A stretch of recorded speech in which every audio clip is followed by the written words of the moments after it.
आपके अपने चैनल साईं जीवनमाला पे।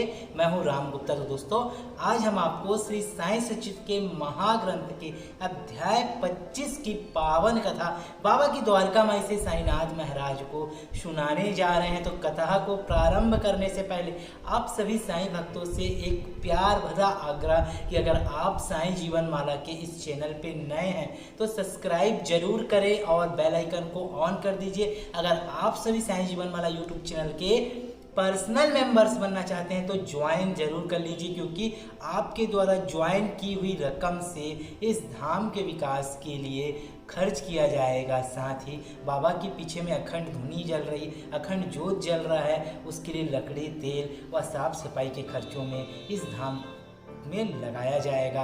और आप लोग अगर अपने जीवन में परेशान हैं, कष्ट बहुत ज़्यादा है, तो आप जब साईं सच्चिद के इस महाग्रंथ का पाठ को सुनना चालू करते हैं तो प्रार्थना कीजिएगा कि बाबा, हम आपके इस महाग्रंथ का पाठ को श्रवण करने जा रहे हैं। आपसे सिर्फ यही आग्रह करते हैं साईं कि जैसे आपने शिरडी में लीला रचाई थी, जैसे आपने वचन दिए थे कि जो जन शिरडी आएगा आपद दूर भगाएगा, चढ़े समाधि की जो सीढ़ी, पैर तले वो दुख की पीढ़ी, वह चमत्कार बाबा पुनः दिखाओ। क्योंकि अभी आपका दरबार लॉकडाउन के चलते बंद है बाबा, हम आपकी कथा आपको श्रवण करा रहे हैं, सुना रहे हैं, तो हमारी भी परेशानियों को दूर कर, हमारे जीवन में कष्ट को खत्म कर बाबा, सुख शांति और समृद्धि लाओ बाबा, और संसार में फैली इस महामारी को नष्ट करो बाबा। और आप लोग एक काम अवश्य कीजिएगा, जिस तरह विद्या बांटने से बढ़ती है, उसी तरह अगर आप श्री साईं सच्चिद के इस महाग्रंथ के पाठ के वीडियो को अधिक से अधिक और भक्तों को प्रेषित करेंगे, शेयर करेंगे, तो उनके ऊपर भी बाबा की कृपा प्राप्त होगी और आपका पुण्य प्रबल होगा, क्योंकि आपने बाबा की लीलाओं का बखान और लोगों से भी कराया और लोगों को भी सुनाया। और अधिक से अधिक लोगों से इस चैनल को सब्सक्राइब जरूर करें। तो चलिए शुरुआत करते हैं श्री साईं सच्चिद के महाग्रंथ के अध्याय 25 की। ओम नमो श्री साईं प्रभु नमः, ओम नमो श्री साईं प्रभु नमः। साईं सच्चिद के इस महाग्रंथ को पठन करने से पहले मैं आप लोगों को बता दूं, इस अध्याय के अंत में आज मैं आप लोगों को एक बहुत ही 2 मिनट का साईं मंत्र बताऊंगा, जिसे अगर आप बाबा के समक्ष बाबा को सुनाएंगे, हर पल गुनगुनाएंगे, तो बाबा की अपार कृपा आप पर होगी। तो चलिए अभी अध्याय को शुरू करते हैं। अध्याय है दामू अन्ना कसार अहमदनगर के रुई और अनाज के सौदे, आम्रलीला और प्रार्थना। जो अकारण ही सभी पर दया करते हैं तथा समस्त प्राणियों के जीवन व आश्रय दाता है, जो पर ब्रह्मा के पूर्ण अवतार हैं, ऐसे अहेतुक दया सिंधु और महान योगी राज के चरणों में हम सबका साईं जीवनमाला के पूरे दर्शकों की ओर से मैं प्रणाम करता हूँ, साष्टांग प्रणाम करता हूँ। अब हम यह अध्याय को प्रारंभ करते हैं। श्री साईं बाबा की जय हो। वे संत चूड़ामणि समस्त शुभ कार्यों के उद्गम स्थान और हमारे आत्मा राम तथा भक्तों के आश्रय दाता है। हम उन साईनाथ की चरण वंदना करते हैं जिन्होंने अपने जीवन का अंतिम ध्येय प्राप्त कर लिया है। श्री साईं बाबा अनिवर्चनीय प्रेम स्वरूप हैं। हमें तो केवल उनके चरण कमलों में दृढ़ भक्ति ही रखनी चाहिए। जब भक्त का मन विश्वास दृढ़ और भक्ति परिपक्व हो जाती है तो उसको मनोरथ भी शीघ्र ही सफल हो जाता है।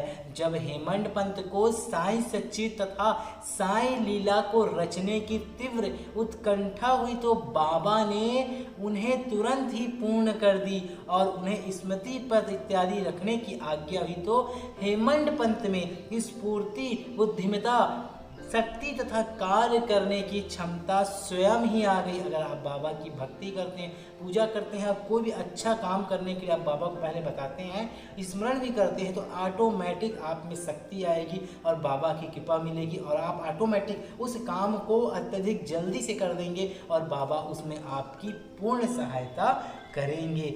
वे कहते हैं कि मैं इस कार्य के सर्वदा अयोग्य होते हुए भी श्री साईं के शुभ आशीर्वाद से इस कठिन कार्य को पूर्ण करने में समर्थ हो सका हूँ। फलस्वरूप यह ग्रंथ श्री साईं सच्चिद आप लोगों को उपलब्ध हो सका, जो एक निर्मल स्रोत या चंद्रकांत मणि के ही सदृश है, जिससे सदैव साईं लीला रूपी अमृत झरा करता है, ताकि आप सभी का उसको हम पान करा सके।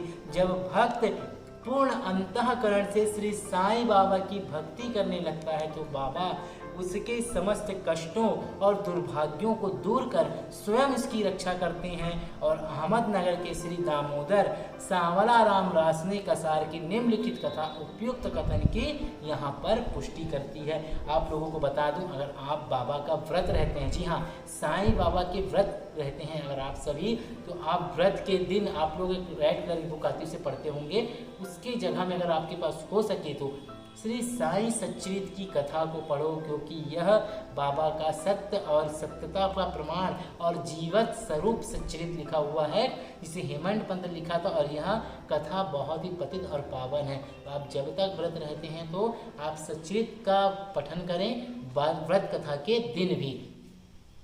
और आप अधिक कष्ट से परेशान हैं तो गुरुवार से गुरुवार बाबा की सच्चरित्र को पूर्ण करें, बाबा की अपार कृपा होगी। हम इसका भी एक वीडियो आप लोगों को समक्ष बना के बताएंगे कि कैसे आपको साईं सच्चरित्र का गुरुवार से गुरुवार तक का आपको पाठ करना है। तो चलिए आगे की कथा का हम बताते हैं। दामू अरला पाठ को आपको स्मरण होगा कि इस महाशय का प्रसंग हमने 6वें अध्याय में शिरडी के रामनवमी उत्सव के प्रसंग में आ चुका है। ये लगभग सन 1995 में शिरडी पधारते, जब रामनवमी उत्सव का प्रारंभ ही हुआ था। और उसी समय एक जरीदार बढ़िया ध्वज इस अवसर पर भेंट करने तथा वहाँ एकत्रित गरीब भिक्षुओं को भोजन कराया जाता था।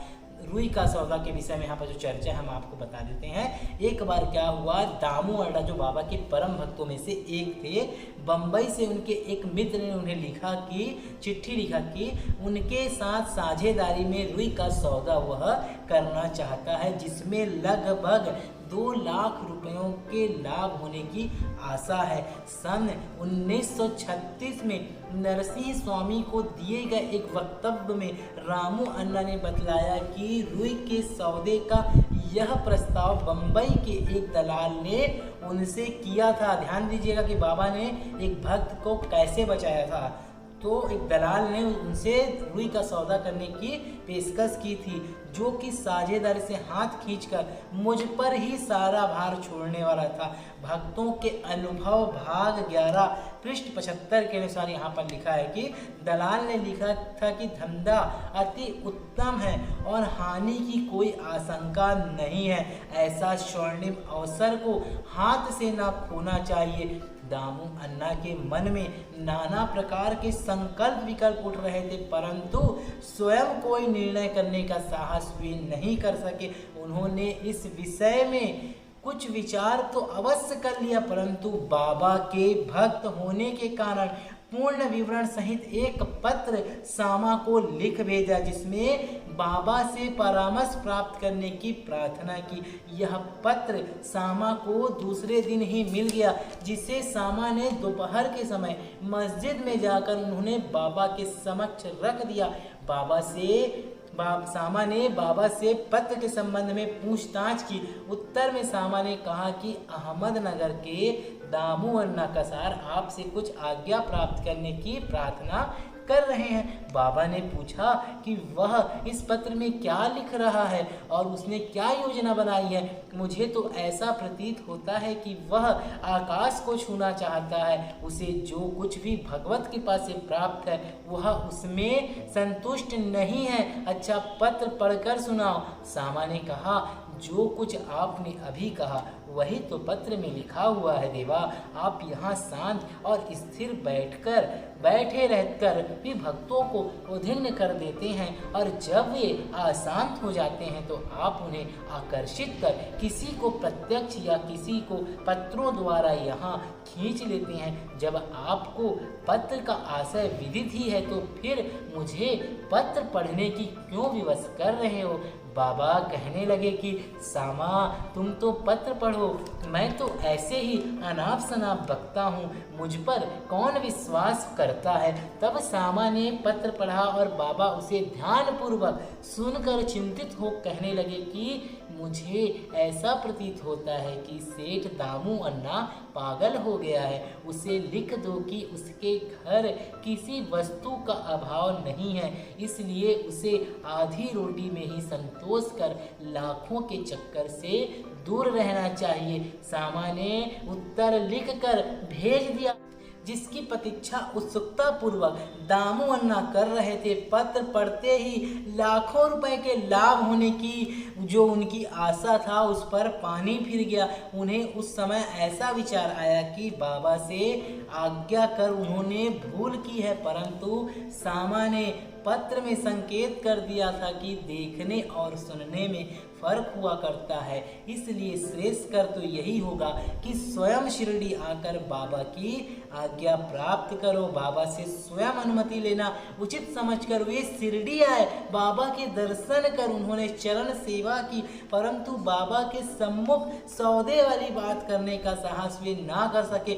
उन्होंने संकल्प किया कि यदि उन्हें कृपा कर दी तो इस सौदे में से, अगर उन्होंने साईं ने कृपा कर दी तो इस सौदे से कुछ लाभांश बाबा को अर्पण कर दूंगा।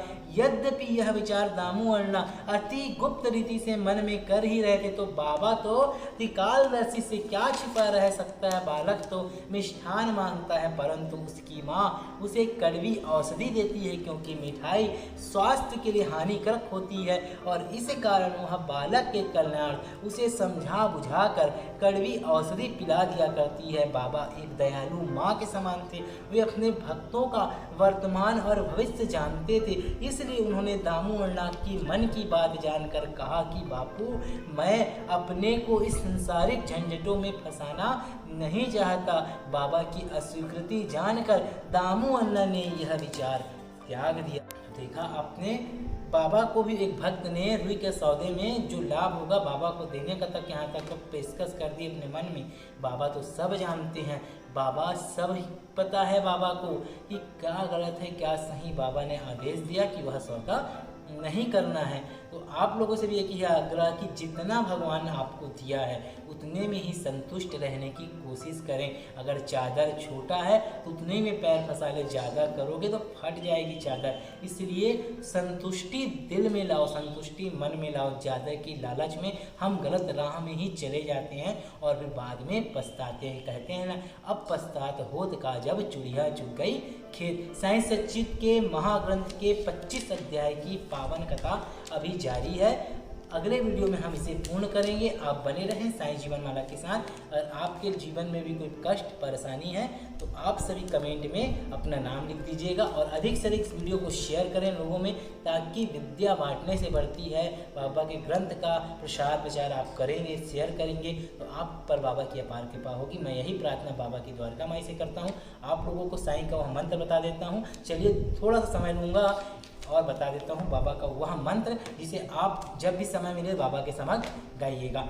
चलिए शुरुआत करते हैं। साईं नारायण नारायण नारायण, साईं नारायण नारायण नारायण, साईं नारायण साईं नारायण, साईं नारायण साईं नारायण, साईं नारायण नारायण नारायण, साईं नारायण नारायण नारायण। तो इस मंत्र को आप जब भी समय मिले गुनगुनाएं, बाबा की कृपा प्राप्त होगी।